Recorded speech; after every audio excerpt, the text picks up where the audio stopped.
பிரியமானவர்களே, இயேசு கிறிஸ்துவின் நாமத்தில் உங்கள் எல்லாருக்கும் என்னுடைய அன்பின் வாழ்த்துக்கள். எப்படி இருக்கிறீங்க? நல்லா இருக்கிறீங்களா? மறுபடியும் இந்த நிகழ்ச்சியில் உங்களை எல்லாம் பார்ப்பது, இந்த ஜெப நேரத்தில் உங்களோடு சேர்ந்து ஜெபிப்பது எனக்கு ரொம்ப சந்தோஷம். ஆண்டவருக்கு ஸ்தோத்திரம் உண்டாவதாக. பாவங்களை போக்கவும் சாபங்களை நீக்கவும் மனிதனை பாதிக்கிற ரெண்டு முக்கியமான விஷயம் பாவங்கள், அந்த பாவத்தின் விளைவாய் உண்டாகிற சாபங்கள். எல்லா பாவமும் சாபம் ஆகிவிடாது. சில பாவங்கள் சாபத்தை கொண்டு வந்துவிடும். சாபம் என்கிற ஒன்று நம்முடைய வாழ்க்கையை தாக்க ஆரம்பித்து விட்டால் 4 தலைமுறை வரைக்கும் அந்த சாபத்தினுடைய கிரியைகள் தொடரும் என்று வேத புஸ்தகத்தில் எழுதப்பட்டிருக்கிறது.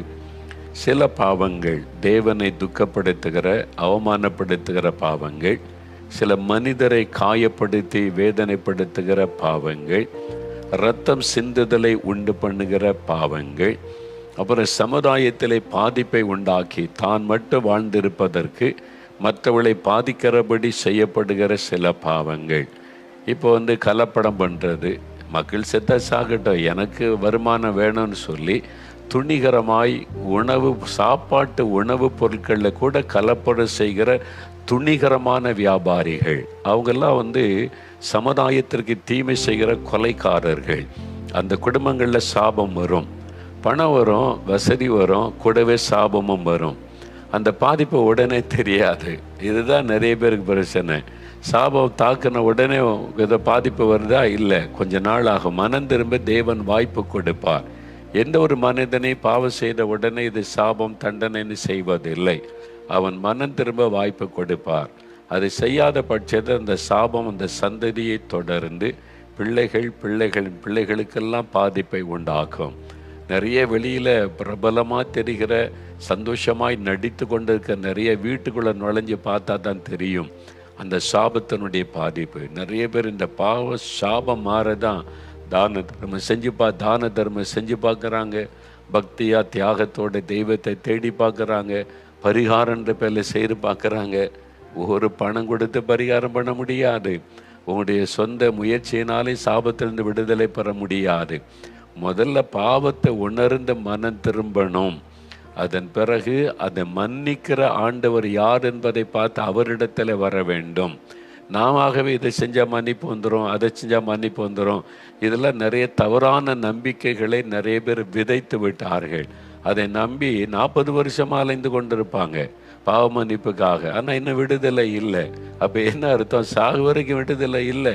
சும்மா அந்த தவறான நம்பிக்கையிலேயே காலத்தை போக்கி வேதனையோடு வாழ்ந்து கொண்டிருக்கிற நிறைய பேர்.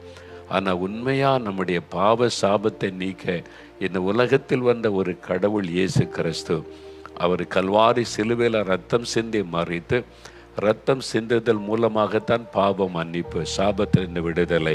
அதான் இந்த பாடல். பாவத்தை போக்க சாபத்தை நீக்க இயேசு உலகத்தில் வந்தார். இந்த இயேசு ஒரு மனிதன் விசுவாசித்து கூப்பிடும்போது அவனுடைய வாழ்க்கையில் இருக்கிற பாவ சாப கட்டுகள் அறுக்கப்பட்டு விடும். இதெல்லாம் உண்மையாங்க. இப்போ நான் வாசிக்க போகிற சாட்சியில் நீங்கள் அறிந்து கொள்ளுவீங்க. இது இன்றைக்கு வாசிக்கலை. நான் இத்தனை மாதங்களில் ஆயிரக்கணக்கான சாட்சிகள் உங்கள் முன்னால் வாசிக்கப்பட்டு இருக்கிறாரு. 1-2 கிடையாது, ஆயிரமான சாட்சியங்கள். அதனால் இது மூலமாக நீங்கள் யோசிக்கணும், இவ்வளவு பேர் விடுதலை பெற்றிருக்கிறாங்க, மாற்றம் வந்திருக்குன்னா இதில் ஏதோ இருக்கிறது. கவனித்து கேளுங்க. இப்போது இந்த 5 சாட்சிகளை நான் வாசிக்கிறேன். 2 சாட்சிகளை வீடியோவில் நீங்கள் பார்ப்பீங்க. அதன் பிறகு ஒரு 5 நிமிடம் ஜெப நேரம். அந்த பிரார்த்தனை நேரத்தில் இயேசு உங்களுக்கு அற்புதம் செய்வார். நீ எந்த தேசத்தில் எங்கே இருந்தாலும் சரி, நீங்கள் கருத்தாக இயேசுவின் நாமத்தை சொல்லி ஜெபிச்சிங்கன்னா அற்புதம் நடந்துடும். சரி, இப்போ பாருங்களேன். 55 வருடமாக ஒரு மனுஷன் குடிப்பழக்கத்தில் மனுஷன் விடுதலையாக எவ்வளோ காலம் ஆகும்? அதுக்குன்னே சில சென்டர்ஸ் எல்லாம் வச்சு ட்ரீட்மெண்ட் கொடுக்காங்கள. பல மாதம் பல காரியெல்லாம் செஞ்சு கொஞ்சம் கொஞ்சமாக அவனை அதுலேருந்து வெளியே கொண்டு வர முயற்சிக்கிறாங்க. ஆனால் மறுபடியும் அதை செஞ்சிடறான். 100% அதில் ஜெயம், ஒரு மாற்றம் வருவதில்லை. இப்போ இங்கே பாருங்கள், ஒரு சகோதரர் சாட்சி சொல்லியிருக்க. சென்னையை சார்ந்த சகோதரர் சந்திரன் என்கிறவர். நான் கிட்டத்தட்ட 55 வருடங்களுக்கு மேலாக மதுபானம் குடிப்பதற்கு அடிமையாக இருந்தேன். விளையாட்டாக சிறு வயதிலேயே ஆரம்பித்தேன். இப்பழக்கம் நாளடைவில் அதற்கு அடிமையாகவே என்னை மாற்றிவிட்டது. ஒரு நாளைக்கு 1000 ரூபாய் முதல் 1500 வரை குடித்து விடுவேன். ஒரு நாளைக்கு 1000லேருந்து 1500 குடிச்சிட்டா என்ன யோசித்து பாருங்கள். ஒரு மாதத்துக்கு 40,000 45,000 குடிக்கு மட்டுமே, மதுபானத்துக்கு மட்டுமே. வீட்டில் என் மனைவியோ என் பிள்ளைகளோ யாருமே என்னை குடிக்கக்கூடாது என்று கூறினால் நான் சம்பாதிக்கிறேன், நான் குடிப்பேன் என்று சண்டை போடுவேன். பார்த்தீங்களா, இதான் நிறைய பேருடைய காரியம். என்னுடைய அனுதின பொழுதுபோக்கே நண்பர்களுடன் குடிப்பது தான். இந்த தவறான நண்பர்கள் சேர்ந்தால் உங்களுடைய வாழ்க்கை அழிச்சிருவாங்க. அவன் குடிக்க அடிமையான உடனே அவனுடைய மனசாட்சி அவனை வாதிக்கும். அவனை வாதித்த உடனே நான் மட்டும் குடித்தா தானே பிரச்சனை, இன்னும் 4 பேரை சேர்ந்து குடிக்க வச்சுட்டா எல்லோரும் குடிக்கிறாங்க, நானும் குடிக்கிறேன். தங்களை தேற்றி கொள்ளுவதற்கு மற்றவங்களை குடிக்க வைப்பது, இதுதான் இந்த குடிகாரருடைய சுபாவம். குடிக்காத ஆளை குடிக்க வைப்பது. அப்படின்னா எனக்கு ஒரு கூட்டாளி இருக்கிறான், எல்லாரும் குடிக்கிறாங்க, நானும் குடிக்கிறேன், தன்னை அப்படி தேற்றி கொள்வதற்கு செய்வது. இதுதான் தவறான நண்பர்கள்ட்ட சேர்ந்தீங்கன்னா உங்களுடைய வாழ்க்கை பாதிக்கப்படும். வீட்டில் என்னால் ஒரு நிம்மதி இருக்காது. எனக்கும் குடித்தால்தான் நிம்மதி என்று குடித்து கொண்டே இருப்பேன். குடித்தா நிம்மதி வந்துடும் நினைக்கிறீங்க? வராது. ஏன்னா குடித்தா அந்த மனசாட்சி பேசுவது கேட்காது. அப்படியே போதையில் யார் சொல்லியும் கேட்காது, மனைவி சொன்னாலும் கேட்காது, பிள்ளைகள் சொன்னாலும் கேட்காதா. உள்ளத்துக்குள்ளே தேவன் ஒரு ஜட்ஜை வச்சிருக்கிறார். மனசாட்சி என்கிற நீதிபதியை எல்லா மனிதனுக்குள்ள மனுஷிக்குள்ள ஆண்டவர் வைத்திருக்கிறார். நீங்கள் தப்பு பண்ணால் அது உள்ளத்தில் இருந்து பேசும். மனசாட்சி அப்படியே வாதிக்கும், உள்ளத்தில் சலனம் வரும். யாருமே நான் இது பாவம் இல்லை அப்படின்லாம் சொல்ல முடியாது, எல்லாருக்குமே தெரியும். அந்த மனசாட்சி பேசுவதை கேட்காமல் இருக்கதான் போதை மருந்து, போதை மருந்துகள். இந்த மாதிரி குடி பழக்கத்தில் இப்போ ராத்திரி தூங்க போகும்போது குடிச்சிட்டு போதையில் போக காரணம் என்ன? பகலெல்லாம் ஆட்களோடு இருப்பாங்கல்ல. ஆமாம், அரசியல்வாதிகளை பார்த்தா ஜேபோட ஆள் இருப்பாங்க, கூட்டாளிகள் இருப்பாங்க. அந்த அதிலே போயிடும், மனசாட்சி பேசுகிறதுக்கு இடம் இருக்காது. இரவு தனியாக படுக்கைக்கு போன பிறகு தான் மனசாட்சி பேசுகிற சத்தம் கேட்க ஆரம்பிக்கும். நீ தப்பு பண்ணுற, நீ பாவம் செய்கிற, நீ அநியாயம் பண்ணுற, லஞ்சம் வாங்குற, ஊழல் பண்ணுற, அடுத்தவங்களுக்கு துரோகம் பண்ணுற, அப்படிலாம் பேசானா அந்த அது நிம்மதியை கெடுத்துரும். அப்போ என்ன செய்கிறது? இது கேட்காமல் இருக்கிறது தான் மனிதன் குடித்து போதையில் ஆகிட்டா யார் என்ன சொன்னாலும் கேட்காது. அந்த போதை மாத்திரை, போதை ஊசி இதெல்லாம் எடுக்க முக்கிய காரணம் இது தான். அது இந்த மனசாட்சி பேசுவதை கேட்டக்கூடாது, நிம்மதி போயிடும். அதனால தான் நிம்மதியாக இருக்கிறதுக்கு குடிக்கிறேன்றான். என்ன அர்த்தம்னா யார் என்ன சொன்னாலும் கேட்காது, அப்படியே மட்டை ஆயிடுவாங்கன்னு சொல்லுவாங்கல்ல, அது மாதிரி. அதுதான் உண்மை. ஆனால் போதை தெளிஞ்ச உடனே அதை விட அதிக துக்கம் வந்து விடும். அதனால தான் பாருங்கள், அந்த சகோதரர் சொல்லியிருக்கிறது தான் உண்மை நிலைமை. எல்லாருடைய இந்த குடிக்கு அடிமைப்பட்டவங்களுடைய நிலைமை அதுதான்.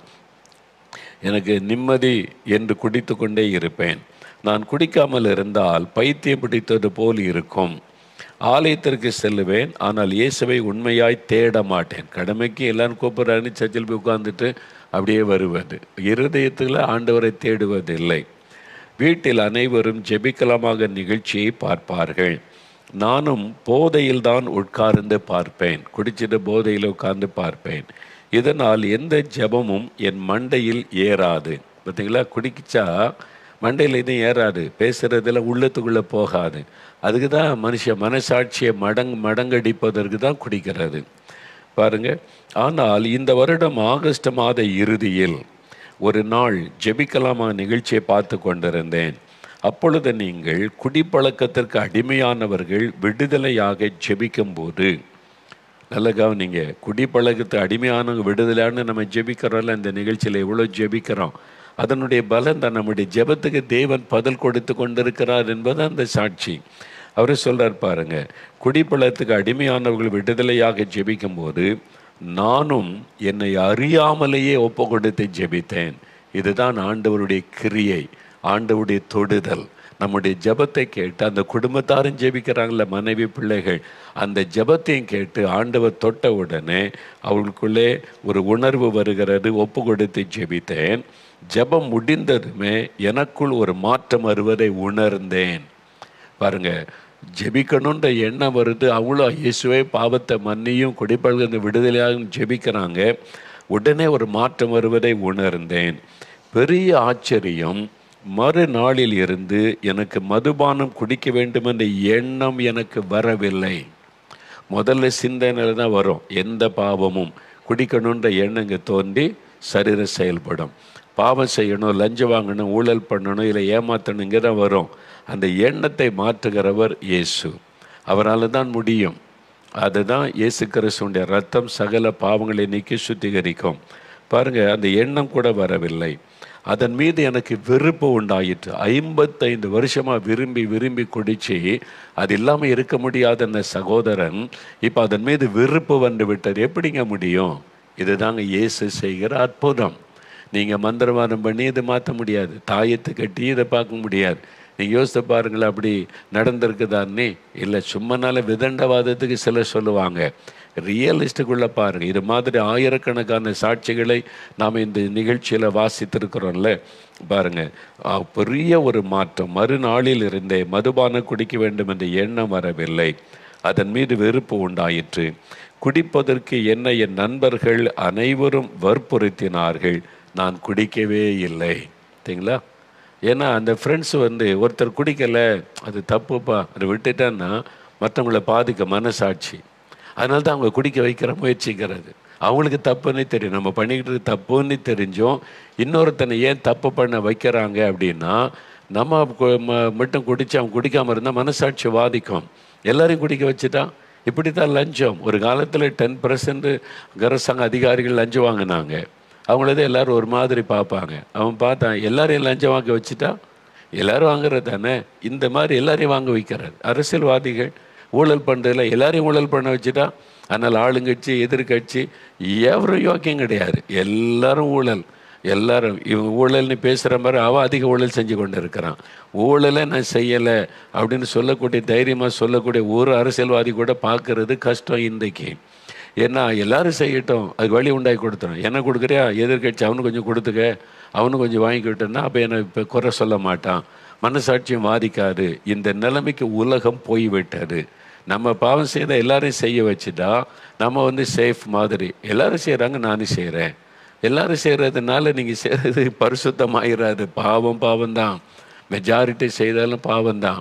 அதனால தான் பாருங்களேன், நண்பர்கள் சேர்ந்து குடிக்க வற்புறுத்துறதுக்கு காரணமே இவங்க குடியை நிறுத்தணுன்னா அவங்களுடைய மனசாட்சியை பாதிக்கும்.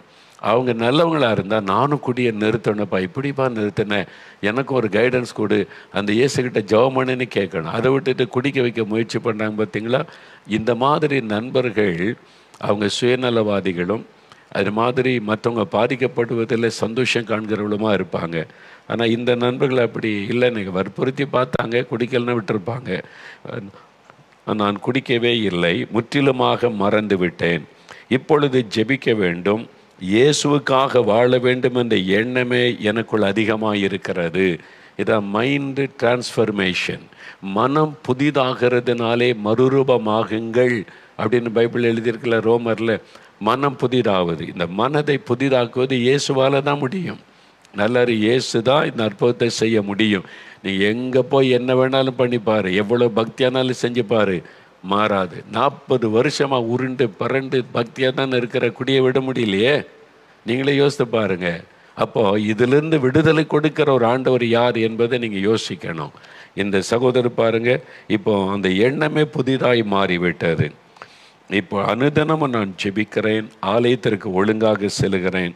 55 வருட குடி பழக்கத்திலிருந்து விடுதலையாக்கி என்னை ரட்சித்த இயேசுக்கே மகிமை உண்டாகட்டும். இந்த அன்பு சகோதர சந்திரன் அவர்களை வாழ்த்துகிறோம். அந்த குடும்பத்தை இயேசுவின் நாமத்தில் வாழ்த்துகிறோம். கர்த்தர் தொடர்ந்து அவளை ஆசீர்வதித்து நடத்துவாராக. சரி, அடுத்த 2வது சகோதரி கலைச்செல்வி, திருச்சியிலேருந்து ஒரு சகோதரி எழுதியிருக்கிறாங்க. 5 வருஷ பிரச்சனை, ஒரு வியாதி. நல்ல கவனிங்க, 5 இயர்ஸ் ஒரு சிக்னஸ் பிரச்சனை. எப்படி ஆண்டவர் விடுதலை கொடுத்தார் பாருங்க. கலைச்செல்வி, திருச்சி. எனக்கு தற்போது 65 வயதாகிறது. நான் கடந்த 5 வருடங்களாக ஸ்கின் அலர்ஜி பிரச்சனையால் மிகவும் அவதிப்பட்டேன். என்னுடைய பாதம், 2 கைகள் மற்றும் முகம், கழுத்து என்று எல்லா பகுதியிலும் அரிப்பு பயங்கரமாக ஏற்படும். இச்சிங் அப்படியே வந்துக்கிட்டே இருக்கும். அதன் பின்பதாக நீர் வந்துவிடும். அந்த இச்சிங் சொரிஞ்சு தண்ணீர் அதிலிருந்து வரும். அந்த இடத்தில் மிகவும் காந்தலாக இருக்கும், அப்படியே காந்தும். இரவில் என்னால் தூங்கவே முடியாது, உட்கார்ந்து கொண்டே தான் இருப்பேன். எவ்வளோ கொடூரம் இல்லை! 5 வருஷமாக படுக்க முடியாது, தூங்க முடியாது, உட்கார்ந்துக்கிட்டே இருக்கிறது எவ்வளோ பெரிய பாடு. இதற்காக அசைவ உணவுகளை நான் சாப்பிடவே முடியாது. இதனால் நான் விரும்பியதை எதையுமே சாப்பிட முடியாமல் 5 வருடங்களாக கஷ்டப்பட்டு வந்தேன். இதற்காக எல்லாவித சிகிச்சை எடுத்து பார்த்தேன். அந்த நேரம் மட்டும் கொஞ்சம் கேட்கும், திரும்பவும் அந்த பிரச்சனை வந்துவிடும். நிரந்தரமான சுகம் இல்லை. இந்த சூழ்நிலையில்தான் 2024 வருடம் அக்டோபர் மாதம் 2ஆம் தேதி அதிகாலை நேரத்தில் இயேசு விடுவிக்கிறார் 24 மணி நேர தொலைபேசி ஊழியத்தை தொடர்பு கொண்டு நான் ஜெபித்தேன். 24 நிமிடம் ஃபோனில் தொடர்பு கொண்ட ஃபோன்லேயே ஜெபம் பண்ணுவாங்க. நாம் எனக்காக ஜெபித்த ஊழியக்காரர் ஒருவர் மிகவும் பாரத்தோடு எனக்காக ஜெபித்தார்கள். நானும் கண்ணீரோடு ஜெபித்துவிட்டு மறுநாளில் பார்க்கும்போது என்னுடைய சரீரத்தில் அரிப்பே இல்லை. இரவோடு இரவாக இந்த வியாதி போய்விட்டார். எனக்கு பெரிய ஆச்சரியம். அன்றிலிருந்து சுத்தமாக என் சரீரத்தில் எந்த ஒரு அரிப்போ எரிச்சலோ ஏற்படவில்லை. அதன் பின்பதாக எல்லா விதமான அசைவ உணவுகளை சாப்பிட்டும் பார்த்தேன். எந்த ஒரு பிரச்சனையும் வரவில்லை. இயேசுவே என்னை தொட்டு குணமாக்கி உள்ளார். எனக்கு சுகம் கொடுத்த இயேசுவுக்கு ஸ்தோத்திரம். 5 வருஷ அலர்ஜி பிரச்சனை, மருந்து மாத்திரையால் குணமாக்க முடியாத நிலைமையில் ஜெபம். 2 பேர் பூமியில் ஒருமனப்பட்டு எதை கேட்டாலும் செய்வேன் இயேசு சொன்னார். அப்போ 2 பேர் ஒருமனப்படுவது, அதுக்கு தான் உங்களோட இணைந்து ஜெபிக்க இந்த ஜெப மையத்தை நாங்கள் ஏற்படுத்தி இருக்கிறோம். சரி, 3வது சகோதரர் சங்கர் பெங்களூர்ல இருந்து எழுதியிருக்கிறாங்க. இது நல்ல கவனிங்க, பெற்றோர் இந்த சாட்சியை நல்லா கவனிக்கணும். பேரண்ட்ஸுக்கான முக்கியமான சாட்சி. அதுவும் குழந்தைகள் வச்சுருக்கீங்கள்ல, அந்த பேரண்ட்ஸ் நல்லா கவனிங்க. பெங்களூர்லேருந்து சகோதரர் சங்கர் எழுதியிருக்கிறாங்க. என்னுடைய மகளுக்கு வயதாகிறது, 4 வயசு சின்ன குழந்தை. கடந்த 1.5 வருடங்களாக செல்போன் அடிமைத்தனத்தினால் மிகவும் பாதிக்கப்பட்டிருந்தாள். 4 வயசு பிள்ளைங்க, செல்போன் அடிமைத்தனம். நல்ல கவனிங்க. ஆரம்பத்தில் எங்களை தொந்தரவு செய்யக்கூடாது என்று அவளிடம் செல்போனை கொடுத்தோம். இதான் நிறைய பேரண்ட்ஸ் பண்ணுகிற தப்பு. நல்லா இதை கவனிங்க இந்த சாட்சியை. சில இடத்துக்கு போனால், சாப்பிட போன ஹோட்டலில் 1 வயசு தான் இருக்கும், இந்த பேரண்ட்ஸ் உடனே செல்ஃபோனை வச்சு அதுக்கு முன்னால் வச்சு அதை அப்படியே கூர்ந்து பார்த்துக்கிட்டே இருக்குது. அவ்வளோதான். இவங்களுக்கு தொந்தரவு இல்லாமல் இருக்குமா? முதல்ல அந்த குழந்தையினுடைய கண்ணு பாதிக்கப்படும், அப்புறம் மனசு பாதிக்கப்படும். அதுக்குள்ளேருந்து ஒரு ஆவியை அந்த பிள்ளையை அப்படியே கண்ட்ரோல் பண்ண ஆரம்பிச்சிடும். ஒவ்வொரு தவறான பழக்கத்துக்கு பின்னால் பிசாசனுடைய ஆவி இருக்கிறதை புரிந்து கொள்ளுங்க. நிறைய பேர் அதை தெரிந்து கொள்வதில் ஒரு ஆவி அட்டாக் பண்ணி அவங்களை அப்படியே அடிமையாக்கி சிறைப்பிடித்து விடும், அந்த பிள்ளையை அடிமையாக்கி விடும். நல்ல கவனிங்க. அதில் தான் என்ன நடக்கிறது பாருங்கள். அவள் செல்ஃபோனை நாங்கள் கொடுத்தோம். ஆனால் நாளடைவில் அவளே செல்ஃபோனில் உள்ள எல்லா பகுதிகளையும் பார்க்க ஆரம்பித்தாள். இன்றைக்கி சின்ன குட்டி பிள்ளை எல்லாத்தையும் நுழைஞ்சிட்றாங்க. அவங்கள அதில் கேம் இருக்குது, அது இருக்குதுன்னு எல்லாத்தையும் நுழைஞ்சிட்றாங்க, அவங்களுக்கு தெரிஞ்சிருது. அப்போ பாருங்கள், இந்த சின்ன 4 வயசு பிள்ளை அதாவது இப்படி நுழைஞ்சிட்டு பாருங்கள். இப்போது செல்ஃபோன் கேம் விளையாட ஆரம்பித்தாள், ரீல்ஸ் வீடியோ பார்க்க ஆரம்பித்தாள். பள்ளிக்கு சென்று வந்த உடனே செல்ஃபோனை தான் தேடுவாள்.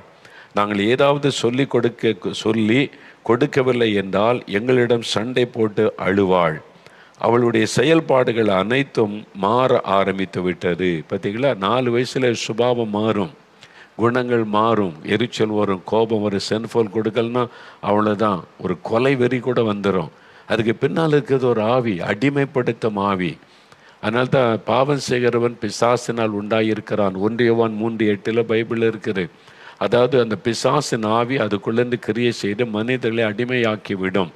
மதுபானத்துக்கு அடிமையாக்குவது குடிவெறியின் ஆவி, விபச்சாரத்திற்கு அடிமையாக்குவது வேசித்தனத்தின் ஆவி, பெருமை உலகத்தில் அடிமையாக்குவது பெருமையின் ஆவி, சிலருக்குள்ள எரிச்சலின் ஆவி. மனைவியை பார்த்தாலே எரிஞ்சு விழுவாங்க, சிலர் கணவரை பார்த்தாலே எரிஞ்சு தான் விழுவாங்க. பார்த்து மற்றவங்கள்ட்ட அன்பாக பேசுவாங்க, இவங்ககிட்ட மட்டும் எரிஞ்சு விழுவாங்க. அந்த ஆவி அந்த டைமில் வந்து தாக்கும், அவங்களுடைய குடும்ப சமாதானத்தை கெடுக்கும். அப்புறம் பண ஆசையின் ஆவி லஞ்சம் வாங்க தூண்டும். ஒவ்வொன்றுக்கு பின்னால் இருப்பது பொருளாத அசுத்த ஆவி, சாத்தானுடைய கிரியைகள். இதை நீங்கள் புரிந்து கொண்டால் விடுதலை பெற முடியும்.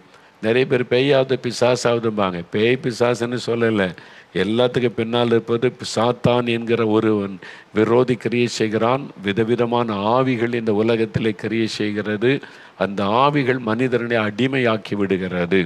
இதுதான் நீங்கள் அறிந்து கொள்ள வேண்டிய சத்தியம். இது வேதத்தில் எழுதப்பட்டிருக்கிற சத்தியம். பாருங்கள், இது ஆரம்பித்து விட்டார். இந்த பிள்ளைய அது அவருடைய சுபாவங்களாக மாற ஆரம்பித்து விட்டது. என் மகளை குறித்து பெற்றோராகிய எங்களுக்கு மிக கவலையாக இருந்தது. இதிலிருந்து எப்படி இவளை சரி செய்வது என்று திகைத்து இருந்தோம். இந்த சூழ்நிலையில்தான் 2024 வருடம் ஜூலை மாதத்தில் ஒரு நாள் ஜெபிக்கலாமாங்க நிகழ்ச்சியை நாங்கள் பார்த்து கொண்டிருந்தோம். அப்பொழுது நீங்கள் செல்போன் அடிமைத்தனத்திலிருந்து விடுதலை பெற்ற ஒரு சிறுமியின் சாட்சியை வாசித்தீர்கள். இதே மாதிரி ஒரு சின்ன பிள்ளை செல்போன் அடிமைத்தனத்திலிருந்து விடுதலை பெற்றதில்லை, குடும்பமாக வந்திருந்தாங்க. நேரில் வந்து அவங்க சாட்சி சொன்னாங்க. அந்த பிள்ளை இப்படியே தான் இருந்தது, அந்த விடுதலை பெற்றாங்க. அந்த சாட்சியை நீங்கள் வாசித்தீர்கள். பின்பு செல்போன் அடிமைத்தனத்தில் இருப்பவர்கள் விடுதலை அடைய ஜெபித்தீர்கள். ஜபம் ஜபம் ஜபம். நல்ல கவனிங்க, ஜபம். அப்பொழுது நாங்கள் குடும்பமாய் என் மகளின் தலை மீது கைகளை வைத்து ஜெபித்தோம். பேரண்ட்ஸு தான் உத்தரவாதம் எடுத்து பிள்ளைகளுக்காக ஜெபிக்கணும். நாங்கள் ஜெப உதவி செய்வோம், ஆனால் நீங்கள் தான் உங்களுக்காக பாரம் எடுத்து ஜெபிக்கணும். அப்படி கை வைத்து ஜெபிச்ச உடனே என்ன நடந்தது? பெரிய ஆச்சரியம். ஜெபித்த அன்றைய தினத்திலிருந்து என் மகள் செல்போனை பார்க்க விரும்புவது இல்லை. இதாங்க அற்புதம். இந்த மாதிரிலாம் அற்புதம் செய்கிற ஒரு கடவுளை நீங்கள் பார்த்துருக்குறீங்க. இயேசுங்கிற அற்புதமான ஆண்டவருங்க. இலவசமாய் விடுதலை. இயேசு வந்து எல்லாம் 4 மாடிக்கு வா, புறப்பட்டு வா, சுத்து போ, பணம் கொடு கேட்டாரா? பரிகாரம் செய், விசுவாசி. பரிகாரம் அவர் செஞ்சு முடிச்சிட்டார் சிலுவையில். பாவம் சாபம் எல்லா வேதனைக்கெல்லாம் அவர் பரிகாரத்தை சிலுவையில் செஞ்சு முடிச்சிட்டார். இனி பரிகாரம் செய்ய பணத்தை செலவு பண்ணுறது உங்களை வருத்தி கொள்ளலாம் தேவையில்லை. ஜஸ்ட் பிலீவ், விசுவாசத்தை ஜெபிங்க, உடனே அற்புதம் தான். இது எப்படிங்க முடியும்? இதுதான் ஏசியர் அற்புதம். மனிதன் வந்து ஈஸியாக கிடைச்சா அது நம்புறதில்லை. ஏதாவது கஷ்டப்படணும் சொல்லிட்டா அதை செய்கிறேன். இப்போ வந்து நான் வந்து சொல்கிறேன், இதெல்லாம் சொன்னால் கூட நம்புறதில்லை. நீங்கள் எங்கே இருக்கீங்களோ அங்கே இருந்து நீங்கள் நடந்தே எல்லோரும் வெள்ளை ட்ரெஸ் போட்டு காலை செருப்பெல்லாம் நடந்த 4 மாடிக்கு வந்து எங்கள் தேவனுடைய கூடாரத்தை 10 முறை சுற்றினா உங்களுக்கு எல்லா பிரச்சனையும் தீந்துரும் சொன்னேன்னு வைங்க, லட்சக்கணக்காக வந்துடுவாங்க. தவறானதை சொன்னால் ஏதாவது செய்யணுன்னா மக்கள் வராங்க. விசுவாசி வீட்டிலேருந்து விசுவாசித்து இயேசுவேன்னு சொல்ல அற்புதம் செய்கிறாருன்னா நிறைய பேருக்கு அதை நம்ப முடியறதில்லை. ஏன்னா இந்த மாதிரி பழக்கத்திலேயே நம்மளை பழக்கிட்டாங்க. அது மாதிரி கடைசி சாத்தான் வந்து தந்திரமாக நம்மளை வந்து அப்படியே பழக்கி மைண்ட் செட்டு அப்படி ஆகிவிட்டாரு. ஏன்னா இப்படிலாம் நடக்கும், சும்மா ஜெபிச்சா போருமா அப்படிலாம் நினைப்பாங்க. ஏதாவது செய்ய சொல்லுங்கள், செஞ்சிருவான். இது சுமந்துக்கிட்டு வா, இந்த ட்ரெஸ்ஸு போடு, அப்படி வா, அப்படி நடன்னா அதுக்கு உடனே நடக்க ஆரம்பிச்சிருவாங்க. ஆனால் குடியும் போகாது, பீடி சிகரெட்டு கூட போகாது. பாருங்களேன், என்ன தான் பண்ணால் பக்தியாக தான் செய்கிறாங்க. எல்லாம் பீடி சிகரெட்டை விட முடியுதா? குடியை விட முடியுதா? பொய்யை விட முடியுதா? திருட விட முடியும்? எல்லாம் அநியாயமும் பண்ணிவிட்டு போய் நடந்து ஒன்றும் மாற்றமே இல்லையே. அப்போ யோசித்து பாருங்கள். அப்போது நீங்கள் சிந்திக்கணும். இந்த காலத்தில் ஜஸ்ட் பிலீவ், நீங்கள் விசுவாசிங்க. இருக்கிற இடத்திலே கடவுள் என்கிறவர் நமக்காக எல்லாத்தையும் செஞ்சு முடிச்சிட்டார். அவர் விசுவாசித்து கோப்பிட்டா அற்புதம் செய்கிறார். இதான் நடந்தது பாரு. அவங்க கை வைத்து செல்ஃபோனை பார்க்க விரும்பலை. எப்போ பெற்றோர் ஜெபிச்சாங்களோ விரும்பவில்லை. அதற்கு மாறாக எங்களிடம் அதிக நேரம் பேசுகிறாள். இப்போ பெற்றோரோடு பேசுகிறாள். அப்போ என்ன அர்த்தம்? இவ்வளோ நாள் பெற்றோரோடு பேசலை, செல்ஃபோன் தான் அவனுடைய உலகம். அப்பா அம்மா பேசினா கூட பேச மாட்டேன், அதிலே தான் கவனம். இதான் சாத்தானுடைய தந்திரம். பேரண்ட்ஸை விட்டு பிள்ளைகளை பிரிச்சிடணும், சமாதானத்தை கெடுக்கணும். இதான் சாத்தானுடைய தந்திரம். நாங்கள் சொல்லுவதற்கு இப்பொழுது கீழ்ப்படிந்து நடக்கிறாள், அனுதினமும் ஜெபிக்கிறாள். தோடும் கவலையோடும் இருந்தேன், ஆனால் இயேசு என் மகளை தொட்டு விடுதலையாக்கி ரட்சித்தார். இயேசுக்கே மகிமை உண்டாகட்டும். சகோதர சங்கர், பெங்களூர். நீங்கள் குடும்பம் இதை விட்டுறாருங்க. தொடர்ந்து உங்கள் பிள்ளைகளோடு சேர்ந்து தினமும் ஜெபம் பண்ணுங்க, தினம் வேறு வாசிங்க, பிள்ளையை உற்சாகப்படுத்துங்க, பைபிள் வாசிக்க, ஜெபிக்க. இனி பிசாசு தொடாதபடி கர்த்தர் பாதுகாப்பா. இன்றைக்கி நிறைய பெற்றோருக்கு எதான பிரச்சனை, பிள்ளை கொண்டு வந்து உட்கார வைங்க. இப்போ ஜெபிக்க போகிறோம். 5 நிமிஷம் தலையில் கை வச்சு, நீங்கள் இயேசுவின் நாமத்தில் என் குழந்தைய உமக்கு ஒப்பு கொடுக்குற ஆண்டவரே, இந்த பிள்ளை இயேசுக்கு பிரியமாக தான் வளரணும், பிரியமில்லாத எல்லாம் வெளியேறணும், இந்த செல்ஃபோன் அடிமைத்தனம் மாறணும், கோபம் எரிச்சல் எல்லாம் விலகணும், என் குழந்தை நல்ல இயேசுவின் சுபாவம் என் குழந்தைக்குள்ளே வரணும், கீழ்ப்படுகிற சுபாவம் உண்டாகணும். நீங்கள் தலையில் கை வச்சு ஜெபிச்சு பாருங்கள், உங்கள் குழந்தைக்குள்ள ஆச்சரியமான மாற்றம் வரும். பெற்றோர் இதெல்லாம் செய்யாததுனால தான் பிள்ளைகள் அப்படியே இருக்கிறாங்க. 2 கணவனும் மனைவி பேரண்ட்ஸ் 2 பேரும் கை வைத்து ஜெபிச்சு பாருங்கள் விசுவாசத்தோட. உங்கள் பிள்ளைகளுடைய சுபாவமே மாறும், குணங்கள் மாறும். இவன் கொஞ்சம் பிடிவாதக்காரி, இவன் கொஞ்சம் பிடிவாதக்காரி அப்படி சொல்லியே நீங்கள் தட்டி கழிச்சுக்கிட்டு இருக்கிறீங்க. ஆண்டவர் அதுக்காக கொடுத்தார் குழந்தைய. நீங்கள் கை வச்சு இந்த பிடிவாத குணம் வெள்ளகட்டம் இயேசுவின் நாமத்தில், இயேசு கிறிஸ்துவின் சுபாவம் என் குழந்தைக்குள்ளே வரட்டும், ஜெபிச்சு பாருங்கள், மாறும். நீங்கள் என்னடான்னா அதுக்கு அந்த பாவ குணத்தை அப்படி விட்டு சேட்டை பண்ணும். அந்த வயசுக்கு ஏற்ற சேட்டை இருக்குமா அதை ரசிக்கணும். அதை சிலர் குறை சொல்லிட்டேன், பிள்ளை குறும்பு பண்ணுது, சேட்டை பண்ணு. பிள்ளைகள்னால் சேட்டை பண்ண வயசுக்கு ஏற்ற குறும்பு, அதை ரசிக்கணும். ஆனால் பாவ சுபாவ குணம் நுழையுது, கோபம் வருது, எரிச்சல் வருது, பிடிவாதம் வருதுன்னா விட்டு கொடுக்கூடாது. தலையில் கை வச்சு ஜெபிக்கணும். நீங்கள் ஜெபிக்க குழந்தைக்குள்ள மாற்றம் வருவதை நீங்கள் பார்ப்பீங்க. இன்றைக்கி நீங்கள் ஜெபிக்கணும். சரியா? பார்த்தீங்களா? இந்த குடும்பத்தில் செய்த ஆண்டவர் உங்கள் குடும்பத்தில் செய்வார். அடுத்து பாருங்கள், இன்னொரு அடிமைத்தனம்.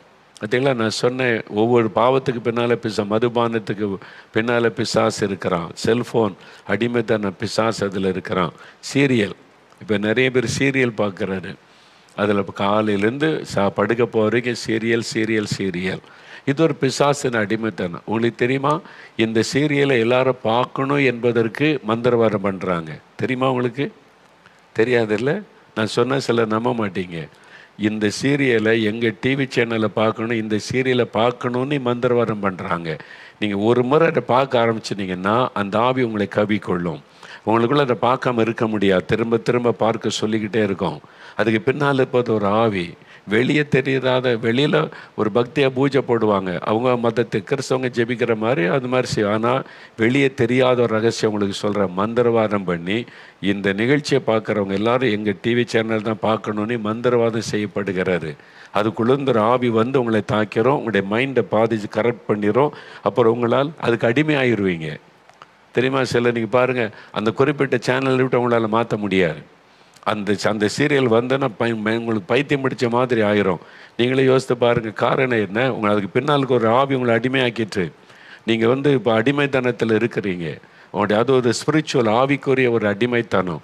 நிறைய பேருக்கு இது விளங்கி கொள்ள முடிவதே இல்லை. அதான் பிரச்சனை. இப்போ இந்த சாட்சியை கேளுங்க. நான் கடந்த 20 வருடங்களுக்கு மேலாக சீரியல் பார்ப்பதற்கு அடிமையாக இருந்தேன். எப்போ நீங்கள் அடிமையாயிட்டீங்களோ அதுக்கு பின்னால் இருப்பது அடிமைப்படுத்துகிற பிசாசின் ஆவி என்பதை நல்லா உணர்ந்து கொள்ளுங்க. அப்போ காலையில் சீரியல் பார்க்க ஆரம்பித்தால் இரவு 11 மணி வரை நான் பார்த்து விடுவேன். சீரியல் பார்க்காமல் என்னால் இருக்கவே முடியாது. நான் வீட்டில் சமையல் வேலை செய்தாலும், சகோதரி வனஜா மானூர்லேருந்து சகோதரி வனஜா அவங்க அனுபவத்தை எழுதியிருக்கிறாங்க. வீட்டில் சமையல் வேலை செய்தாலும் சரி, என்ன வேலை செய்தாலும் என் சிந்தனை எல்லாம் சீரியல் பார்க்க வேண்டும் என்ற எண்ணம் தான் இருக்கும். பார்த்தீங்களா? ஆண்டவரை சிந்திக்க வேண்டிய சிந்தனையை சாத்தான் எங்கே கொண்டு போயிட்டான்? ஒரு மனிதன் தன்னை சரிஸ்தித்து ஆண்டவரை நினச்சி அவரை துதித்து அவரோடு இருக்கணும், ஜெபிக்கணும். அதை கரெக்ட் பண்ணி அதை அடிமையாக்கி தேவனை விட்டு பிரிப்பதற்கு சிந்தனைக்குள்ளே சீரியல் என்கிற ஒரு மாயையை கொண்டு திணிச்சிட்டான். ஏதாவது ஒரு விசேஷங்களுக்கு சென்றாலும் அந்த சீரியல் வரும் நேரத்திற்குள் வந்து விடுவேன். இல்லாவிட்டால் அந்த விசேஷங்களுக்கு போகவே மாட்டேன். இப்போது இதில் நடிக்கிறவங்களாம் வச்சு ஷோ காமிச்சு ஊராக போய் எல்லாரையும் அப்படியே மைண்டை கேப்சர் பண்ணுவார். தெரியுமா அவங்களுக்கு? அதுக்கு பின்னால் இப்போ இதே மாதிரி தான் விளம்பரம் பண்ணுறாங்க பாருங்கள். சில விளம்பரம் பண்ணுவாங்க பார்த்தீங்களா, விளம்பரம். அதுக்கு பின்னால் கூட மந்திரவாதம் பண்ணுறாங்க. வெளியில் அது தெரியாது. இது ஒரு ஆவிக்குரிய போராட்டம். இந்த விளம்பரத்தை பார்க்குறவங்க எல்லாம் இதை வாங்கணும், எங்கள் கடைக்கு வந்துடணும்னு அதை இழுப்பதற்கான மந்திரவாதங்கள் செய்யப்படுகிறது. நீங்கள் அறிந்து கொள்ளுங்க. எல்லாரும் சொல்ல முடியாது, பாதிக்கு மேலே செய்கிறாங்க. எனக்கு தெரியும், பாதிக்கு மேலே இதை செய்கிறாங்க. இதை பேசினா அவங்களுக்கு கோபம் கூட வரும். என்னடா அதை நம்ம ரகசியமாக சொல்கிறது, இவர் சொல்கிறாரு என்னை. ஆவியானவர் எல்லாத்தையும் வெளிப்படுத்துகிறார். நாங்கள் ஜெபிக்கும் போது எங்களுக்கு தெரியும் இதுக்கு பின்னால் என்ன ஆவி இருக்குது, இந்த மக்களை எப்படி கரெக்ட் பண்ணும். அதனால தான் நாங்கள் ஜெபிக்கும் போது விடுதலை வருது இல்லை, இயேசுவின் நாமத்தை சொல்லும்போது. அப்போ ஆவியானவர் காண்பிப்பார் இதுக்கு பின்னால் என்ன ஆவி கிரியை செய்யுது, இதுக்கு பின்னால் என்ன மந்திரவாதம் பண்ணுறாங்க, எல்லாமே நடக்கிறது. இதெல்லாம் பாருங்கள், அவங்க சொல்கிறாங்க பாருங்கள். அந்த சகோதரி சொல்லும்போது, ஒரு விசேஷங்களுக்கு சென்றாலும் அந்த சீரியல் வரும் நேரத்திற்குள் வந்து விடுவேன். அது பார்க்க. அப்போ என்ன அர்த்தம்? அடிமை ஆயிட்டாங்கன்னு அர்த்தம். ஸ்லேவரி. இல்லாவிட்டால் அந்த விசேஷங்களுக்கு போகவே மாட்டேன். ஐயோ, சீரியல் பார்க்கணுன்னு போகவே மாட்டாங்களாம். நாடகத்தில் வரும் கதாபாத்திரங்களாகவே நான் ஒன்றி விடுவேன். அங்கே அழுதால் நானும் அழுவேன், அங்கே சிரித்தால் நானும் சிரிப்பேன். யோசித்து பாருங்க. இப்படி சீரியலுக்கு அடிமையாகவே இருந்து விட்டேன். இந்த பழக்கம் ஒரு பாவம் என்று எனக்கு தெரியவில்லை. இதான் சாத்தானுடைய தந்திரமே. இதில் என்ன பாவம்? ஒரு சீரியல் பார்க்குறது தப்பாங்க, ஒரு நாடகம் தானே பார்க்குறோம். நீங்களும் கிறிஸ்தவ நாடகம் போடுறீங்களே, போடுறோம். அதனால என்ன நடக்குது? மக்களுடைய மனதில் மாற்றம் வருது. தப்பை சுட்டி காண்பித்து பரிசுத்தத்துக்குள்ளே நடத்துகிறது. இது தப்பானதை செய்ய வைக்கிறதில்ல, அடிமைப்படுத்தி சிறுமைப்படுத்துதில்லை. அது யாரையும் அடிமைப்படுத்துவதில்லை, தப்பான காரியத்தை விதைப்பதற்கு பயன்படுத்தப்படுகிறது. இந்த சூழ்நிலையில்தான் 2024 வருடத்தில் ஜனவரி மாதத்தில் ஜெபிக்கலாமாக நிகழ்ச்சியை பார்க்க ஆரம்பித்தேன். ஒரு நாள் நேரலை ஜெபத்தில் நீங்கள் குறிப்பாக கிறிஸ்தவர்கள் எப்படி வாழ வேண்டும், எதற்கெல்லாம் ஜெபிக்க வேண்டும் என்றும், இயேசுவுக்கு கொடுக்க வேண்டிய நேரத்தை பிசாசுக்கு நாம் கொடுக்கக்கூடாது என்று சொன்னீர்கள். நீங்கள் பேசிய ஒவ்வொரு வார்த்தையும் எனக்காகவே பேசியது போல் இருந்தது.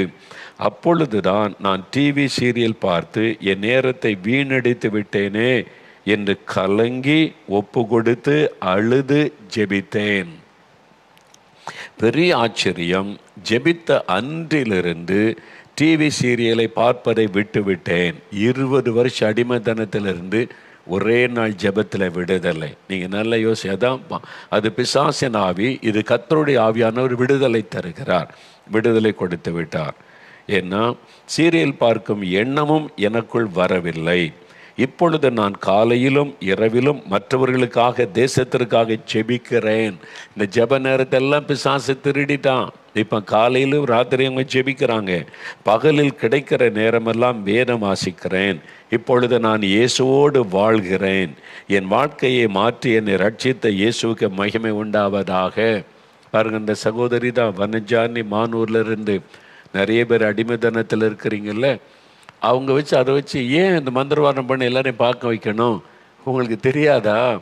ஒவ்வொரு டிவியில் சீரியலுக்கு பின்னால் கோடியான வருமானம் இருக்கிறது.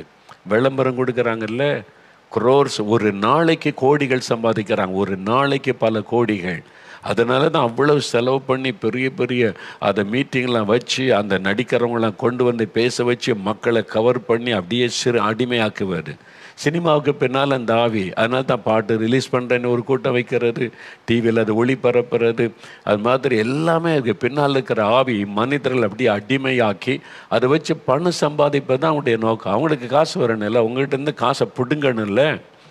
அப்போ நீங்கள் நினைப்பீங்க, நான் காசு கொடுக்கல, டிவி தானே பார்க்குறேன்னு நினச்சி உங்களை பார்க்க வச்சு தான் அவங்க சம்பாதிக்கிறாங்க, கோடியாக சம்பாதிக்கிறாங்க. நீங்கள் நிறைய பேர் பார்த்தீங்கன்னா விளம்பரத்துக்கு நிறைய காசு கிடைக்கும், அதை வச்சு தான் அவங்க சம்பாதிக்கிறதுனால பார்க்க வைக்கிறதற்கு மந்திரவாதங்கள் செய்யப்படுகிறது. தவறான காரியத்தை பார்க்க வைப்பது, தவறான நம்பிக்கைகளை விதைப்பது, இதுக்கு பின்னால் இருக்கிற நம்ம குடிக்கிறது தப்பே இல்லைன்னு மாதிரி சீரியலெல்லாம் கொண்டு வந்துடுறாங்க. அப்போ அதெல்லாம் மக்கள் மைண்டை கரெக்ட் பண்ணி அவனுடைய வாழ்க்கையை சீரழிச்சிடும். இது மாதிரியெல்லாம் நடக்கிறது. பாருங்கள், அடிமைத்தனம் 20 வருஷம் அடிமைத்தனத்தின் விடுதலை. நீங்கள் இன்றைக்கி செல்ஃபோன், சீரியல், சினிமா அதில் ஏதோ ஒரு காரியத்துக்கு அடிமையாக இருக்கீங்களா? இல்லை, இருக்க முடியல, பார்க்காம இருக்க முடியல, செய்யாமல் இருக்க முடியல அப்படின்ற மாதிரி அப்படி இருக்கீங்களா? எதுக்கும் அடிமைப்படக்கூடாது, அதான் விருப்பம். அதுதான் ஆண்டவர் விரும்புகிறார். அதனால் கவனம் செலுத்தி இன்றைக்கி விடுதலை. கடைசியாக ஒரு சாட்சி, அப்புறம் 2 சாட்சி நீங்கள் வீடியோவில் பார்க்க போகிறீங்க. சகோதரி ஏஞ்சல் மெர்சி கோயம்புத்தூரில் இருந்து, அவங்களுக்கு 7 வருஷமாக குழந்தை இல்லை. அவங்க எழுதியிருக்கிறான், எனக்கு திருமணமாகி 7 வருடங்களாக குழந்தை இல்லை. குழந்தை இல்லாததினால் நான் பட்ட அவமானங்களும் நிந்தைகளும் மிகவும் அதிகம். எந்த ஒரு விசேஷங்களுக்கு நான் செல்ல மாட்டேன். ஏனென்றால் எனக்கு தெரிந்தவர்களே என்னை மிகவும் கேவலமாய் பேசுவார்கள். சில நேரங்களில் வளைகாப்பு மற்ற பிறந்த நாள் நிகழ்ச்சிகளுக்கு என்னை என் உறவினர்களே அழைக்க மாட்டார்கள். ஒவ்வொரு நாளும் குழந்தை இல்லை என்ற ஏக்கமும் கவலையும் எனக்கும் என் கணவருக்கும் மிகவும் பாதிப்பை உண்டு பண்ணினது. பாருங்க, இந்த அவங்க குழந்தை இல்லைன்றது ஒரு வேதனை. இந்த சமுதாயம், சொந்தக்காரங்க, உறவினர்களை புறக்கணிக்கிறாங்க பாருங்க. இது ஒரு பெரிய பாவம். குழந்தை இல்லைன்றது ஒரு சாபமாக கிடையாது. பிந்தி ஆண்டவர் கொடுக்க முடியுமே, தாமதிச்சு கூட கிடைக்கும். குழந்தை இல்லைன்றது ஒரு பெரிய பாவ சாபம் நினச்சி அவங்கள ஒதுக்குவார்.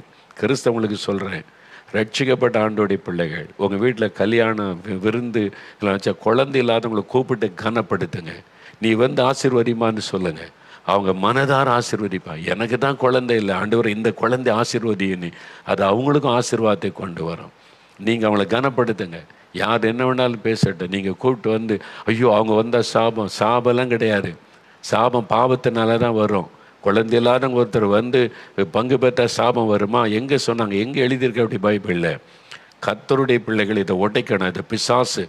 இது வந்து இந்த பிசாசு சில ஆட்கள் மத நம்பிக்கையில் இதெல்லாம் விதைச்சி வச்சுட்டாங்க. தப்பான நம்பிக்கையை விதைச்சி முன்னோர்கள் செய்த பாவம் தான் அது. முன்னோர்கள் பண்ண தப்பு தான் அது. குழந்தை இல்லாதவங்களை ஒதுக்கி வைக்கிறாரு. இந்த சமுதாய சீர்கேடை உடைக்கணும்.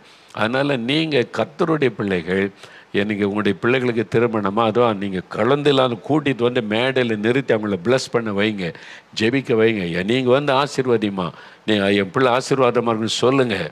கர்த்தர் கனப்படுத்துவார். அவங்கள சந்தோஷப்படுத்துறீங்கல்ல, அவங்க ஏற்கனவே துக்கத்தில் இருக்காங்க. காயப்படுத்தாருங்க.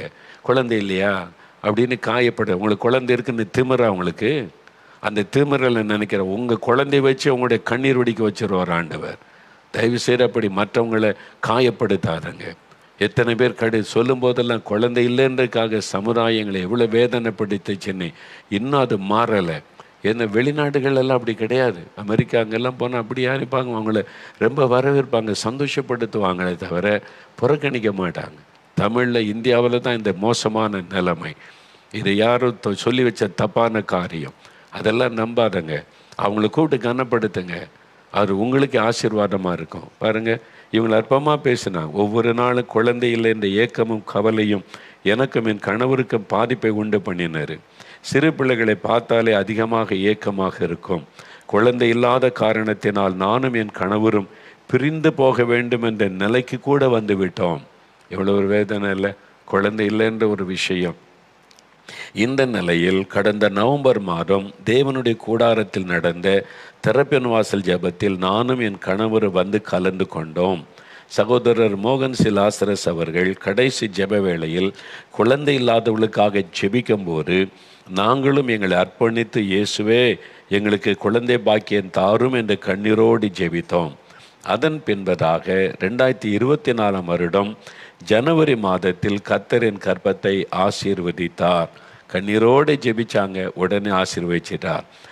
இந்த அக்டோபர் மாதம் கடந்த 9ஆம் தேதி அழகான ஒரு பெண் குழந்தையை பெற்றெடுக்க இயேசு எனக்கு உதவி செய்தார். என்னை குறித்து ஏளனம் பேசினவர்கள் எல்லாரும் என்னை பார்த்து இப்பொழுது ஆச்சரியப்படுகிறார்கள். அவங்க வெட்கப்படணும். ஏளனம் பண்ணின நீங்கள் வெட்கப்பட்டு போவீங்க. இது மாதிரி ஒருத்தரை வேதனைப்படுத்துவது உங்களுக்கு தான் அது அவமானம், உங்களுக்கு தான் சாபக்கேடாய் மாறிவிடும். மற்றவளை காயப்படுத்தாதங்க, சரியா? அப்போ அவங்கள எனக்கு ஒரு அழகான பெண் குழந்தை கொடுத்து ஆசீர்வதித்தேன். இயேசுவுக்கே மகிமை. உங்களுக்கு ஆண்டவர் செய்வார். சகோதரனே சகோதரியை வேதனையோடு இருக்கீங்களா? இன்றைக்கு உங்களுடைய ஜெபம் கேட்கப்படும். ஆண்டவர் கர்ப்பத்தை ஆசீர்வதிப்பார். சரி, 2 சாட்சியை நீங்கள் வீடியோவில் பார்க்க போகிறீங்க. முதலாவது சாட்சி சகோதரி விக்டோரியா, சென்னை. இவங்களுக்கு 42 வருஷமாக ஒரு பிரச்சனை, 42 இயர்ஸ். எண்ணி பாருங்கள், 42 வருஷ பிரச்சனைன்னா யோசித்து பாருங்கள். அதில் எப்படி ஒரு அற்புதம் நடந்தது. அவங்களே சொல்கிறாங்க, 22 வருஷ வியாதின்னா என்ன கொடூரப்பா. 42 வருஷம் எவ்வளோ வேதனை அனுபவிச்சிருக்கிறாங்க. உட்கார்ந்தே இருப்பாங்களா அப்படியே கழுத்து வச்சுக்கிட்டு. ஜாயிண்டாக வலி, 42 வருஷம் கழுத்து வலி, 10 வருஷம் ஜாயிண்ட் பெயின் எல்லாமே. ஆண்டவர் பாருங்களேன், பேரை சொல்லி அவங்க வியாதியை சொல்லி விடுதலை, அதே நிமிஷத்தில் விடுதலை. உடனே பார்க்குறோம், வலி போயிட்டு எளிமையாக நடக்கிறாங்க, நல்லா ஆயிட்டாங்கல்ல. இயேசு செய்கிற அற்புதம். சில சொல்லுது, இந்த பேரில் தான் நிறைய பேர் இருப்பாங்களா? இருப்பாங்க நிறைய பேர். அந்த பேர் உள்ளவங்க இன்ன வியாதியோடு இருக்கிறாங்க, அது கூட சொல்லிடலாம். சுகம் கொடுக்கறது யார்? சுகம் உண்டாகணும்ல, அது இயேசு தானே செய்ய முடியும். அந்த பேர் உள்ள ஆள், அந்த வியாதியில் கஷ்டப்படுறவங்க உடனே சுகமாக்கி உடனே எளிமையாக நடக்கிறாங்க. அவங்க சென்னையில் இருக்கிறாங்க. அதான் யோசித்து பார்க்கணும். நாங்கள் 4 மாடு இருந்து பேசி ஜெபம் பண்ணுகிறோம். இது எப்படிங்க நடக்குது அப்படின்னா, பைபிளில் 1 கொரிந்தியர் 12ஆம் அதிகாரத்தில் 9 ஆவிக்குரிய வரம் இருக்கிறார். பரிசுத்த ஆவியினர் கொண்டு வருகிற வரத்தில் அறிவை உணர்த்துகிற வசனம், அதாவது வேர்ட் ஆஃப் நாலேஜ், அறிந்து கொள்கிற அந்த வரம், ஞானத்தை போதிக்க வசனம், விசுவாச வரம், குணமளிக்கிற வரம், இதெல்லாம் அப்படி இணைந்து செயல்படும் போது டக்கு டக்கு டக்குன்னு இந்த காரியம் நடக்கும். அது அவர் செய்கிறாரு, அவர் செய்கிறாரு, அவர் அற்புதமானவர். சரி, இன்னொரு சாட்சியை பாருங்க. உங்களுக்கு எத்தனை வருஷம் வியாதி இருந்தாலும் சுகம் அடைவீங்க. பேர் சொன்னால் தான் சுகமே கிடையாது. ஒன்று சொல்லாமலே உங்களுக்கு சுகம்தான். நீங்கள் விசுவாசித்தா சுகம். இன்னொரு சகோதரி பாருங்கள், வள்ளி அம்மாய், மயிலாடுதுறையிலிருந்து. அவங்களுக்கு 40 வருஷமாக இன்னொரு பிரச்சனை. இவங்களுக்கு 42 வருஷம் வியாதி வலி, அவங்களுக்கு 40 வருஷமாக ஒரு அடிமைத்தனம். அவங்களுக்கு என்ன நடந்தேன்னு அவங்களே சொல்கிறாங்க, கேளுங்க. பாருங்கள், 40 வருஷத்துக்கு மேலே வெற்றிலை பாக்கு போடுகிற பழக்கம். ஒரு நாளைக்கு 100 ரூபான்னா யோசித்து பாருங்களேன். மாதத்துக்கு என்னாச்சு? ஆயிரக்கணக்கான ரூபாய் அதுக்கே வீணாகிறது. மாத்திர சரீரம் பாதிப்பு, அடிமைத்தனம். அவங்க விடுதலை வேணும்னு ஜெபிச்சோன்னு ஒரு ஆவி தன்னை விட்டு போனதை உணர்ந்தார்கள். அதை சொன்னாங்க பார்த்தீங்களா, ஒரு ஆவி போன. அப்போ எல்லா அடிமைத்தனத்துக்கு பின்னால் இருப்பது ஒரு ஆவி, அந்த அடிமைப்படுத்துகிற ஆவி. இது பைபிளில் சொல்லப்பட்ட சத்தியம். அதனால தான் இயேசு கிறிஸ்து விடுதலையாக்கினால் மெய்யான விடுதலை, உடனே விடுதலை. ஆண்டவர் மாற்றிட்டார்ல. அதே மாதிரி இன்றைக்கி உங்கள் வாழ்க்கையில் இப்போ ஒரு 5 நிமிடம் ஜெபிக்க போகிறோம். எல்லோரும் முடிந்தவங்க முழங்கால் படிட்டு கொள்ளுங்க. அப்படி இல்லைன்னாக்கி எனக்கு அப்படிலாம் பழக்கம் இல்லைங்க ஐயா அப்படின்னு சொன்னால் உட்கார்ந்து கொள்ளுங்க. இயேசு உங்கள் பக்கத்தில் இருக்கிறார் என்பதை விசுவாசிங்க. இப்போ உங்கள் பக்கத்தில் இயேசு இருக்கிறார். உங்கள் வீட்டில், நீங்கள் இருக்கிற ஆஸ்பத்திரியில் அல்லது ட்ராவலில் இருந்தீங்கன்னா அங்கே, எங்கே இருந்து செல்ஃபோனில் பார்த்தாலும் சரி, டிவியில் பார்த்தாலும் சரி, ஒரு டேபில் பார்த்தாலும் சரி, உங்கள் பக்கத்தில் இயேசு நின்று கொண்டு இருக்கிறார். உங்களை கவனித்து கொண்டு இருக்கிறார். உங்களுக்கு அற்புதம் செய்ய ஆயத்தம். சிலருக்கு விடுதலை தேவை. மதுபான பழக்கம், புகைப்பிடிக்கிற பழக்கம், வெத்தலை போடுகிற பழக்கம், பொடி போடுகிற பழக்கம், இது மாதிரி சீரியல் பார்க்கிற பழக்கம். அவங்க நீங்கள் இருதயத்தில் கை வைத்து விடுதலை காய்ச்சபிக்கணும். உங்களுடைய குழந்தைகள் செல்ஃபோனுக்கு அடிமையாக இருக்காங்கன்னா அவங்க மேலே பேரண்ட்ஸ் கை வைத்து, ஆண்டவரே நாங்கள் தப்பு பண்ணிட்டோம், பிள்ளைக்கு செல்ஃபோன் கொடுத்து பழக்கினதே நாங்கள் தான், அந்த பாவத்தை எங்களுக்கு மன்னியும், இனி அந்த பாவத்தை செய்யக்கூடாது, பிள்ளைகள் கையில் செல்ஃபோனை கொடுத்து வீடியோ பார்க்க வைக்கக்கூடாது, அந்த தவறை மன்னின்னு ஒப்பு கொடுத்து என் குழந்தைக்கு விடுதலை கொடுன்னு கை வைத்து செபிங்க. எந்த சுபாவமாக இருந்தாலும் மாறிடும், கை வைங்க. இப்போ செபிக்கணும். வியாதி உள்ளவர்கள் வியாதி உள்ள இடத்துல கை வைத்து கொள்ளுங்க. குழந்தை செல்வ வேண்டுன்றவங்க கணவன் மனைவி கை கோர்த்து கொண்டு ஜெபம் பண்ணுங்க. அல்லது உங்களுடைய வயிற்று பகுதியில் கை வைத்து என்னையும் ஆசீர்வதியும் இயேசுவேன்னு கேளுங்க. இயேசுன்ற பெயரை சொல்லி ஜெபிக்கணும். இயேசுவை தொடும், இயேசுவை விடுதலை தாரும், இயேசுவை ஆசீர்வதியும். அவ்வளோதான். இயேசுவின் நாமத்தில் தான் அந்த அற்புதம் நடக்கிற. ஜெபிக்கிறீர்கள், அப்படியே கண்களை மூடுங்க. இயேசுவே உமக்கு ஸ்தோத்திரம். இத்தனை பேருக்கு விடுதலை கொடுத்திருக்கிறீங்க, சுகம் கொடுத்திருக்கிறீங்க, அற்புதம் செய்திருக்கிறீங்க. இயேசுவே உமக்கு ஸ்தோத்திரம். நீர் வல்லமையுள்ள தேவன். இப்போவும் இதோ இந்த மகள் ஜெபிக்கிறாங்க, இந்த மகன் ஜெபிக்கிறாங்க, இந்த தகப்பனார் ஜெபிக்கிறாங்க, இந்த தாயார் ஜெபிக்கிறாங்க. இயேசுவே இந்த குட்டி பழக்கத்தை இந்த விடுதலை தாங்க, என்னால் விட முடியலையே, எனக்கு இப்போ விடுதலை தாங்க, நீ கண்ணீரோடு ஜெபிக்கிறாங்கப்பா. அந்த மகனுக்கு இரக்கம் செய்யுங்க, இரக்கம் செய்யுங்க. ஒரு வாலிப மகள் கண்ணீரோடு ஜெபிக்கிறாள். ஆண்டவரே, இந்த குடி பழக்கத்துக்கு நான் அடிமையாயிட்டேன், வேலை செய்கிற இடத்துல என்னை பழக்கிட்டாங்களே, இயேசுவே எனக்கு விடுதலை கொடுங்க, எனக்கு இந்த குடி பழக்கத்தை விடுதலை கொடுங்கன்னு வாலிப மகள் நீ கண்ணீரோடு ஜெபிக்கிறாய். இயேசுடைய கரம் உன்னை தொடுகிறது, மகளை விடுதலை தருகிறார். இயேசுடைய நாமத்தில் உனக்கு மகனுக்கு புதிய இருதயம். இன்னும் ஜெபிங்க, சகோதரனை ஜெபிங்க, வாலிப தம்பி ஜெபிங்க. போதை மாத்திரைகள், போதை மருந்துகள், போதை ஊசி, இயேசுவின் நாமத்தில் விடுதலை. இந்த பாவ பழக்கமெல்லாம் ஒழியட்டும். அதுக்கு பின்னால் இருக்கிற பொருளாதார ஆவிகளை நான் கடிந்து கொள்கிறேன் இயேசுவின் நாமத்தில். பாவ அடிமதனத்தை கொண்டு வருகிற பிசாசை கடிந்து அப்புறப்படுத்துகிறேன் இயேசுவின் நாமத்தில். விடுதலை உண்டாகட்டும். சிறு பிள்ளைகளை தொடுங்க ஆண்டவரே. ஆண்டவரே, இந்த செல்போன் அடிமைத்தனத்திலிருந்து குழந்தைகள் விடுதலை அடையட்டும். பெரியவர்களும் விடுதலை அடையட்டும் இயேசுவின் நாமத்தில். விடுதலை, செல்போன் அடிமைத்தனத்திலிருந்து விடுதலை உண்டாகட்டும் இயேசுவின் நாமத்தினாலே.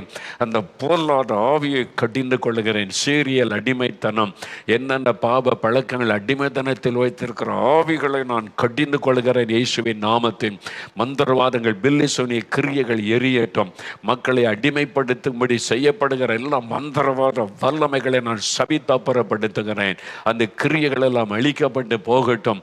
ஜனத்தை அடிமையாக்கி பணம் சம்பாதிப்பதற்காக தவறான நம்பிக்கைகள், பழக்கத்துக்குள் அடிமைப்படுத்துகிற ஆவிகளை நான் கடிந்து கொள்கிறேன் இயேசுவின் நாமத்தின். விடுதலை உண்டாகட்டும் இயேசுவின் நாமத்தில். விடுதலை உண்டாகட்டும். ஒவ்வொருவருக்கும் விடுதலை. வியாதிகள் மறையட்டும். கேன்சர் வியாதி மறையட்டும். இப்பொழுது கேன்சர் கட்டிகள் மறைகிறது. கேன்சர் கட்டிகள் மறைகிறது. பிளட் கேன்சர் மறைகிறது இயேசுவின் நாமத்தில். குழந்தையினுடைய பிளட் கேன்சருக்காக ஜெபிக்கிற தாயினுடைய கண்ணீர் ஆண்டவர் பதில் தருகிறார். அந்த பிளட் கேன்சர் மறைகிறது இயேசுவின் நாமத்தில். விடுதலை. ரத்தம் புதிதாய் மாறட்டும் இயேசுவின் நாமத்தில். ஆண்டவரே, நீ தொடுகிறீர். போன் கேன்சர் மறைகிறது இயேசுவின் நாமத்தில். அந்த போன் கேன்சர் விலகுகிறதற்காய் நன்றி. எல்லா கேன்சர் நோய்களும் மறையட்டும். ஆஸ்மா வியாதி விலகட்டும். நடக்க முடியாதவள் எலும்பில் நடக்கட்டும். ஆர்த்ரைட்டிஸ் இயேசுவின் நாமத்தில். அந்த கட்டுகள் அறுக்கப்படட்டும். இப்பொழுதே சுகம். ஜாயிண்டுகளிலே சுகம். எலும்பின் நடக்கட்டும். புது பலன் உண்டாகட்டும். இப்பொழுது கண்களிலே சுகம். கண்களிலே பார்வை தெளிவடையட்டும். கண் பாதிக்கப்பட்ட கண்கள் புது கண்களாய் மாறட்டும். செவிகள் திறக்கப்படட்டும். செவிட்டு ஆவிகளை கடிந்து கொள்கிறேன் இயேசுவின் நாமத்தில். விடுதலை இயேசுவின் நாமத்தில். ஜெபிங்க, ஜெபிங்க. இயேசுவே, என்னை தொடும். இயேசுவின் நாமத்தில் சுகம். என் குழந்தைக்கு சுகம். என் கணவருக்கு சுகம். என் மனைவிக்கு சுகம். இயேசுவின் நாமத்தில் உண்டாகட்டும். ஆஸ்பத்திரியில் இருக்கிறவங்க அந்த மேலே கை வைத்து ஜெபிங்க. படுக்கையில் இருக்கிறவங்க மேலே கை வைத்து இயேசுவின் நாமத்தில் சுகம் உண்டாகட்டும். இயேசுவின் நாமத்தை சொல்லுங்க. இயேசுவின் நாமத்தில் விடுதலை. இயேசுவின் நாமத்தில் சுகம் உண்டாகட்டும். இயேசுவின் நாமத்தின். பில்லி சூனிய கட்டுகள், மந்திர வல்லமைகள் அழியட்டும். கர்ப்பத்தின் ஆசீர்வாதம் இயேசுவின் நாமத்தில் உண்டாகட்டும். ஜெபிக்கிற பிள்ளைகளுடைய கர்ப்பத்தை ஆசீர்வதியும். நன்மை உண்டாகட்டும். ஆண்டவர் ஜபத்தை கேட்டார். அப்படியே கரம் வைத்து இயேசுவே ஸ்தோத்திரம் சொல்லுங்க. இயேசுவே ஸ்தோத்திரம். ஜபத்தை கேட்டீர், பதில் தந்து விட்டீர், அற்புதம் செய்து விட்டீர். உமக்கு நன்றி, நன்றி, நன்றி. இயேசுவின் நாமத்தில் ஜெபிக்கிறோம். ஆமேன், ஆமேன். ஆண்டவர்